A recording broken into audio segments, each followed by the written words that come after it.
Good morning everyone. আজি মই কঠিয়াতলি হাল বাবা আহিলো। আজি কঠিয়া হিচিব লাগিব।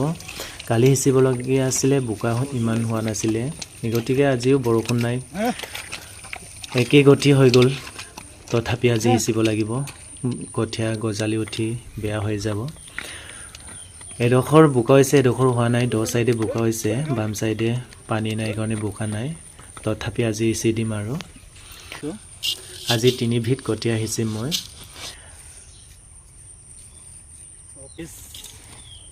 গাইছে ইয়া বৰজেঙীয়া ধান। বোকা দেখিয়ে মোৰ মনটো বহুত বেয়া লাগিছে। একো সমানেই হৈছে। ইয়া হৈছে জহা ধান। গোন্ধ বহুত ভাল আৰু খায়ো ভাল লাগে। আজি আমাৰ কঠিয়া হিচাৰ শেষ দিন আৰু সমাপ্ত। এই কাৰণে আজি মই নাৱল জুৱলিবোৰ লৈ যাবলৈ সামৰিছোঁ। কাৰণ ইয়াত থাকিলে মানুহ লৈ যাব পাৰে। যেতিয়া আকৌ ৰুবলৈ হ'ব তেতিয়া আকৌ লৈ আনিব লাগিব। আৰু যাৰ যাৰ ভিডিঅ'টো ভাল লাগিছে লাইক কমেন্ট শ্বেয়াৰ কৰিবলৈ নাপাহৰিব। আজিলৈ বাই বাই।